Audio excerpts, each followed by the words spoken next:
Hello friends, ఇక్కడే సమర్పించే market set close స్వాగతం. ఇక ఈరోజు వన్ మోర్ హిస్టారిక్ డే, ఎందుకంటే నిఫ్టీ ఈరోజు ఒక క్లియర్ బ్రేక్అవుట్ తోటి ఒక న్యూ హై క్రియేట్ చేసింది, ప్లస్ హైలో క్లోజ్ అవటం చూసాం. సో నిన్న జాన్ పవెల్ ఏదైతే ప్రాబ్లీ 0.5% ఇంట్రెస్ట్ రేట్ తగ్గించారు యుఎస్ మార్కెట్స్లో, గ్లోబల్ మార్కెట్స్ మొత్తం నిన్ననే చేర్ చేసినప్పటికీ మన మార్కెట్ నిన్న చేయలేకపోయింది. దానికి ప్రధాన కారణం స్మార్ట్ మనీ ఆర్ ఏదైతే బిగ్ మనీ ఉందో అది 25,450 కాల్ అండ్ పుట్ ఆప్షన్స్ దగ్గర ప్లే చేయటం చూసాం. అందుకే మనం చూస్తే కనుక నిన్న ఇంట్రాడేలో 25,600 వెళ్ళినప్పటికీ క్లోజింగ్ వాస్ 25,000 అరౌండ్ 400 ఆ లెవెల్లో క్లోజ్ అవటం చూసాం. దానికి ప్రధానంగా బిగ్ మనీ ఏదైతే కాల్ పుట్స్ ని స్మాల్ ఇన్వెస్టర్స్ దగ్గర తీసేసుకోవడం జరిగింది. సో గ్లోబల్ మార్కెట్ సైడ్ వేస్ లో ఉన్న రోజు ఈ రోజు మన మార్కెట్ ఒక ఫెంటాస్టిక్ రిటర్న్ రావటం చూసాం. ప్రాబ్లీ ఐ థింక్ ఎఫ్ఐఎస్ ఒక బిగ్ బై చేసి ఉంటారు, ఎందుకంటే మనం వీడియో చేసేటప్పటికి ఇంకా నెంబర్స్ రాలేదు కాబట్టి వేచి చూడాలి ఎంతవరకు బై చేశారు అనేది. సో ఈ రోజు మనకి 110 పాయింట్స్ గ్యాప్ అప్ ఓపెన్ అయిన నిఫ్టీ ఒక స్టేజ్ లో almost it went up more than 450 points. And in fact మార్నింగే ఒక లో అనేది క్రియేట్ అయింది. 25,525 దగ్గర ఓపెన్ అయిన నిఫ్టీ 25,426 దాకా కూడా రావటం చూసాం. సో అరౌండ్ 1 o'clock ఆ టైంలో ఒక టాప్ అనేది ఫామ్ అయింది 25,800, but 115 to 145 intraday chart bar చూస్తే కనుక 25,808 నుంచి ఆల్మోస్ట్ 25,396 దాకా రావటం చూసాం. అంటే close to about 375-400 points within half an hour ఒక బిగ్ క్రాక్ రావటం చూసాం. అంటే ఒక బేర్ డంప్ అనేది జరగటం చూసాం. సో ఆ డంప్ కూడా ఎలా ఉందంటే 15-20 మినిట్స్ లోనే ఆల్మోస్ట్ ఆ 350-400 పాయింట్స్ క్రాక్ అయింది. లేదంటే మేబీ సమ్ ఆల్గో ట్రేడ్స్ ఏమైనా అయి ఉండొచ్చు ప్రాబ్లీ. సో అక్కడి నుంచి బుల్స్ అగైన్ మళ్ళా రివాంప్ చేసి మార్కెట్ ని టోటల్ వాళ్ళ కంట్రోల్లోనే తీసుకోవటం చూసాం మనం. So end of the day మనకి నిఫ్టీ చూస్తే కనుక 25,790, so almost about 390 points plus దగ్గర క్లోజ్ అయింది. అఫ్ కోర్స్ డే హై చూసినా కూడా 25,849 దాకా వెళ్ళటం చూసాం. మేబీ ఒక 40 పాయింట్స్ పక్కన పెడితే కనుక ఇన్ఫాక్ట్ డే హై దగ్గరే క్లోజ్ అయిందని చెప్పుకోవచ్చు. సో ఇలాంటి ర్యాలీస్ వచ్చినప్పుడు మనందరికి తెలిసిందే ప్రీవియస్ రెసిస్టెన్స్ పాయింట్స్ ఏవైతే ఉంటే ఒక మేజర్ సపోర్ట్ అవుతాయి. సో ఈ స్టేజ్ లో మనకి సపోర్ట్ పాయింట్ ఎక్కడ ఉంది నిఫ్టీ కంటే కనుక 12th సెప్టెంబర్ రోజు ఫామ్ అయిన బార్ హై ఏదైతే ఉందో 25,433 అది ఒక మేజర్ సపోర్ట్ గా యాక్ట్ చేస్తుంది. దాని తర్వాత 25,196 ఏదైతే 20-day మూవింగ్ యావరేజ్ ఉందో అదొక మేజర్ సపోర్ట్ గా ఇప్పుడు నిఫ్టీలో ఉండే ఛాన్సెస్ ఎక్కువ ఉంటుంది. అండ్ అప్ సైడ్ మనకి ఎట్లాగో అన్చార్టెడ్ జోన్ లో ఉన్నాం కాబట్టి నెక్స్ట్ సైకలాజికల్ లెవెల్ మనందరికి తెలిసిందే, ఒకసారి 25,800 క్రాస్ అయితే ప్రాబ్లీ 26 నుంచి 26,200 దాకా అప్ సైడ్ వెళ్ళే ఛాన్సెస్ మనకు కనిపిస్తుంది. సో ఈ రోజు మొత్తం షైనింగ్ అంతా మెటల్స్ లోనే కనపడింది. సో ఎక్సలెంట్ పర్ఫార్మెన్స్ రావటం చూసాం మనం. లాస్ట్ కపుల్ ఆఫ్ డేస్ గా ఏదైతే ఒక చిన్న డౌన్ ట్రెండ్ ఉన్నాయో వాటిలో అన్నింటిలో కూడా ఒక మంచి పుల్ బ్యాక్ ర్యాలీస్ రావటం చూసాం. అఫ్ కోర్స్ చైనా నుంచి కూడా ఒక న్యూస్ రావటం జరిగింది, మెటల్ కన్సంప్షన్స్ కొద్ది పెరుగుతుంది ఆ కంట్రీలో ఉన్న ఒక వార్తతోటి. సో నిఫ్టీలో ఉన్న జేఎస్డబ్ల్యూ అండ్ టాటా స్టీల్ లాంటి స్టాక్స్ ఒక మంచి అప్ మూవ్ రావటం చూసాం. బిట్వీన్ 3 to 3.5% దాకా వెళ్ళడం చూసాం. బట్ బిగ్గెస్ట్ గెయినర్ ఈరోజు చూస్తే కనుక M&M గా చెప్పుకోవాలి. ఆటో స్టాక్స్ ఒక మంచి పుల్ బ్యాక్ ర్యాలీని రావటం చూసాం. M&M in fact near to highs లేకపోయినా కూడా ఒక 5.5% విత్ హ్యూజ్ వాల్యూమ్ పెరగటం చూసాం. సో యావరేజ్ వాల్యూమ్ M&M లో ఏది 20 lakhs to 15 lakhs to 20 lakhs మధ్యలో ఉండేది. ఈరోజు 1.24 crores వాల్యూమ్ అవటం చూసాం. అండ్ బిగ్గెస్ట్ గెయినర్ 5.36 గా నిలవటం చూసాం. ఇంకా other names like Tata Motors కానీ మారుతి కానీ ఇవన్నీ కూడా కొద్దిగా అప్ మూవ్ రావటం చూసాం. ఇక నెక్స్ట్ సెక్టర్ మనం చూస్తే కనుక పబ్లిక్ సెక్టర్ ఎంటర్ప్రైజ్ లో కూడా ఈరోజు ఒక మంచి అప్ మూవ్ రావటం చూసాం. స్టాక్స్ లైక్ కోల్ ఇండియా కానీ ఎన్టీపీసీ కానీ ఈ నేమ్స్ అన్ని కూడా ఈ రోజు పెరగటం చూసాం. In fact most of the sectors ఈ రోజు గెయిన్ లోనే ఉన్నాయి. Probably I think rate sensitive stocks ఏవైతే ఉన్నాయో I think infrastructure space and probably other financials అవన్నీ కూడా బాగా పెరగటం చూసాం. బ్యాంకింగ్ కూడా చెప్పుకోవాలి ఈరోజు. ఇన్ఫాక్ట్ హెవీ వెయిట్స్ ఏవైతే ఉన్నాయో అవి మంచి పుల్ బ్యాక్ చేశాయి. ఐసిఐసిఐ బ్యాంక్ బిగ్గెస్ట్ గెయినర్ అని చెప్పొచ్చు. అదేవిధంగా హెచ్డిఎఫ్సి బ్యాంక్ ఇవన్నీ కూడా పెరగటం చూసాం. ఇక అదర్ నేమ్స్ లో మనం చూస్తే కనుక ఐటీ ఫార్మా కూడా కొద్దిగా పాజిటివ్ గానే ట్రేడ్ అవటం చూసాం. ఇక వీక్ అయిన స్టాక్ లో I think Grasim was a worst hit, 2.3% crack అవటం చూసాం. So maybe some institution selling ఏదైనా ఉండొచ్చు, ఎందుకంటే volume was good. So average 3 lakhs per day అయ్యేది, ఈరోజు 27 lakhs కూడా వాల్యూమ్ జరిగింది. ఇంకా అదర్ నేమ్స్ ఏవైతే ఉన్నాయో ఐ థింక్ ఇంకొక 3 స్టాక్స్ స్వల్పంగా నష్టపోయాయని చెప్పొచ్చు. అది కూడా SBI, hero motor and Bajaj finance. So out of 50 Nifty stocks లో 47 ఈరోజు పాజిటివ్ గా ట్రేడ్ అవటం చూసాం మనం.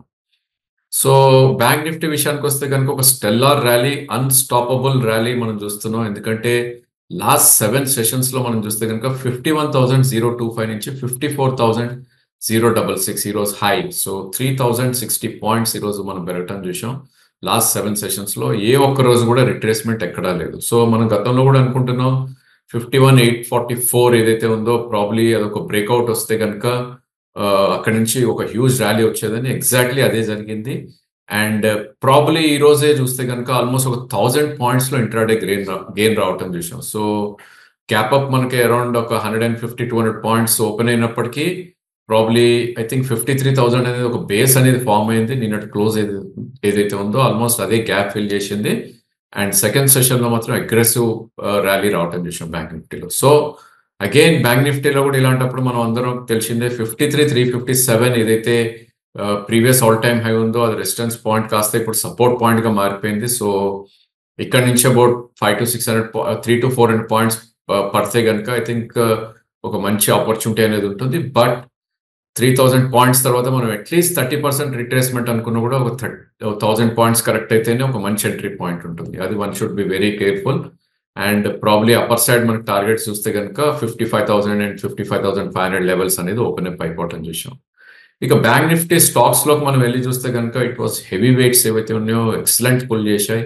ఐసిఐసిఐ బ్యాంక్ ఏదైతే ఉందో I think this was the first bank మనం గత వీడియోలో కూడా అనుకున్నాం 2-3 డేస్ బ్యాక్ ఫస్ట్ బ్రేక్అవుట్ వచ్చింది ఐసిఐసిఐ బ్యాంక్ లోనే. సో ఈ రోజు ఒక 3.5% పెరగటం చూసాం. ఇక next big move HDFC bank మనందరికి తెలిసింది 30% వెయిటేజ్ ఉన్న బ్యాంక్ ఇది. సో ఇది కూడా 1.9% పెరగటం చూసాం. ఇంకా other names like Kotak, PNB and axis close to 1% పెరగటం చూసాం. ఇక వీక్ అయిన బ్యాంక్స్ కూడా ఉన్నాయి ఈ రోజు apart from this thing, apart from big gainers. So ఒక బిగ్ లూజర్ కూడా ఉంటుంది చూసాం ఈ రోజు. ఏయూ బ్యాంక్ ఒక 2.8% క్రాక్ అయింది with volumes. Maybe some degrade from some broking house ఏదైనా ఉండొచ్చు మనకి.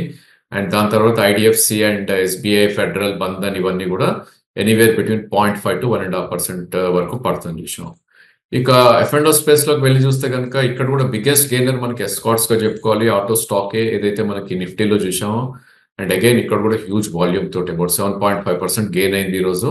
సో యావరేజ్ వాల్యూమ్ ఇది 1.5, 2 or 3 lakhs ఉండేది, ఈరోజు 17 lakhs అయింది. So maybe some auto fund వచ్చి ఇవాళ ఆటో స్టాక్స్ లో కొందా అని ఒక ఫీల్ కూడా ఇస్తుంది చార్ట్స్ పరంగా మనం చూస్తే కనుక. అండ్ అదర్ నేమ్స్ మనకు చూస్తే కనుక ఈ రోజు బెస్ట్ పర్ఫార్మింగ్ లో ఎఫ్ఎండో స్పేస్ లో పబ్లిక్ సెక్టర్ ఎంటర్ప్రైజెస్ అని చెప్పొచ్చు. మేబీ ఇదంతా షార్ట్ కవరింగ్ అని అనుకోవచ్చు. ఎందుకంటే probably generally under performing sector లో షార్ట్ పొజిషన్స్ బిల్డ్ అవుతాయి కాబట్టి ఆ కవరింగ్ ఏదైనా అయిందా లేదంటే ఫాలో బయింగ్ వస్తుందా అనేది వేచి చూడాలి. So all sectors like defence కానీ, హెచ్ఏఎల్, బిఈఎల్ కానీ, లేదంటే రైల్వే స్టాక్ ఐఆర్సిటిసి కానీ, oil marketing, IOC, power finance stocks like PFC and REC అన్ని కూడా ఒక మంచి అప్మూవ్ రావటం చూసాం. ఇక అదర్ సెక్టర్స్ ఏవైతే గెయిన్ అయ్యో వాటిని చూస్తే కనుక క్యాపిటల్ గూడ్స్, ఏబీబీ సిమెంట్స్ లాంటి స్టాక్స్, రియాలిటీ ఒక మంచి గెయిన్ కి రావటం చూస్తున్నాం. ఈరోజు థర్డ్ డే ఆఫ్ ర్యాలీ అని చెప్పొచ్చు. డిఎల్ఎఫ్, ఒబ్రాయ్ రియాలిటీ కనుక చూస్తే డెఫినెట్లీ రేట్ కట్ ఏదైతే యుఎస్ లో వచ్చిందో అది స్పిల్ ఓవర్ ఇండియాలో కూడా ఉంటుంది అన్న ఒక ప్రాబ్లీ న్యూస్ తోటి పెరిగి ఉండొచ్చు. ఎందుకంటే interest rates cut will benefit directly to real estate companies కాబట్టి. ఇంకా mid cap IT stocks and banking and financials లో కూడా కొద్దిగా అప్మూవ్ రావటం చూసాం. ఇక వీక్ అయిన స్టాక్స్ కూడా ఉంటాయి కాబట్టి I think gold loan based companies ఏవైతే ఉన్నాయో ముత్తూట్, మన్నాపురం కొద్దిగా వీక్ అయింది. ఏబిఎఫ్ఆర్ఎల్ లాస్ట్ గత కొన్ని రోజులుగా ర్యాలీ అవుతున్న స్టాక్ అది కూడా కొద్దిగా వీక్ అవటం చూసాం. ఇక high beta names like UBL కానీ, పీవీఆర్, ఐనాక్స్ ఇవన్నీ కూడా వీక్ ట్రేడ్ అయ్యే కొంచెం. అండ్ ఇక్కడ మనం ఫార్మా చూస్తే కనుక I think pharma space mid caps లో ఒక మంచి సెల్ ఆఫ్ రావటం చూసాం ఈరోజు. So most of the names like Aurobindo pharma, Glenmark, Lupin, నిప్కా ఇవన్నీ కూడా కొద్దిగా వీక్ గా ట్రేడ్ అవటం చూసాం. ఇంకా వన్ మోర్ సెక్టర్ ఏదైతే కొంచెం వీక్ గా ఇవాళ అగైన్ ట్రేడ్ అయిందో maybe gas based stocks like IGL and fertiliser stocks like Coromandel ఇవి కూడా కొద్దిగా వీక్ గా ట్రేడ్ అవటం చూసాం. ఇక క్యాష్ సెగ్మెంట్ లోకి వస్తే చూస్తే కనుక probably I think new set of stocks లో ఈరోజు ఇన్ఫ్రా రిలేటెడ్ స్టాక్స్ లో ఒక మంచి అప్మూవ్ రావటం చూసాం. ఐఆర్బి ఒక 10% గెయిన్ వచ్చింది. హడ్కో ఆఫ్టర్ ప్రొలాంగ్డ్ సెల్ ఆఫ్ ఈరోజు ఒక 9% గెయిన్ రావటం చూసాం. ఇంకా షిప్పింగ్ కంపెనీస్ లో ఒక మంచి అప్మూవ్ రావటం చూసాం. సో స్టాక్స్ లైక్ జిఆర్ఎస్సి కానీ, కొచ్చిన్ షిప్ యార్డ్ కానీ, లేదంటే మజగాడ్ డాక్ వీటన్నిటిలో కూడా ఒక మంచి అప్మూవ్ రావటం చూసాం. సో ఒక స్టేజ్ లో 10% అప్పర్ సర్క్యూట్ అయినా లాస్ట్‌లో కొద్దిగా ప్రాఫిట్ బుకింగ్ రావటం వల్ల ప్రాబబ్లీ 8 to 8.5% అప్ మనకు క్లోజ్ అవటం చూసాం. ఇక అదర్ నేమ్స్ మనం చూస్తే గనుక న్యూ హై హిట్ అయిన వాటిల్లో మనం చూస్తే బీఎస్సీ ఒకటి మళ్ళా ఫ్రెష్ హైస్ రావటం చూసాం. ఇన్‌ఫాక్ట్ మెటల్స్‌లో Lloyd metal and Shyam metallics ఒక న్యూ హై రావటం చూసాం. అండ్ ఎంఏ ఆర్గానిక్స్ ఒక న్యూ హై కూడా మళ్ళా దాటడం చూసాం. అండ్ రియాలిటీ అండ్ రైల్వేస్‌లో కూడా ఈరోజు ఒక మంచి అప్ మూవ్ రావటం చూసాం. All the railway stocks RailTel, RBNL and Ircon లాంటివి క్లోజ్ టు అబౌట్ 6% పెరిగాయి. అదేవిధంగా ప్రెస్టీజియస్ స్టిక్స్ అండ్ శోభా కూడా రియాలిటీ స్పేస్‌లో దే హావ్ గాన్ అప్ అని చెప్పుకోవచ్చు. ఇక కరెక్ట్ అయిన స్టాక్స్ మనం చూస్తే కనుక second day fall probably I think ఒక బిగ్ రన్ అప్ తర్వాత I think retracements and cell of కూడా వస్తుంది కాబట్టి పానేషియా బయోటెక్ గానీ, ఇన్‌ఫాక్ట్ ఇక్కడ కూడా probably hospital and pharma related స్టాక్స్‌లో కొద్దిగా సెల్ ఆఫ్‌కి గురైంది. స్టార్ లాంటి స్టాక్స్, అదేవిధంగా అదర్ హాస్పిటల్ నేమ్స్ కూడా కొద్దిగా వీక్‌గా ట్రేడ్ అవటం చూసాం ఈరోజు. ఇంకా ఎలక్ట్రిక్ బస్ కంపెనీస్ జేబీఎంఏ కొద్దిగా వీక్‌గా ట్రేడ్ అయింది. అదేవిధంగా other names like Nova Agri, GMDC, Deepak Fertilisers, Gravita ఇవన్నీ కూడా కొద్దిగా వీక్‌గా ట్రేడ్ అవుతుంది చూసాం. ఇక స్టాక్ టు వాచ్‌లో ప్రాబబ్లీ ఈరోజు మనం స్టాక్ తీసుకుని డీబీ రియాలిటీ తీసుకోవడం జరిగింది.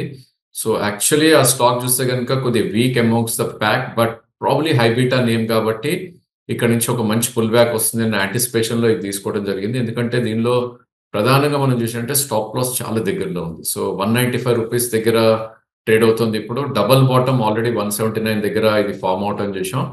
సో అక్కడి నుంచి ఒక మంచి ర్యాలీ రావటం చూసాం. వితిన్ 2 డేసే 179-195 కూడా పెరిగింది ఈ స్టాక్.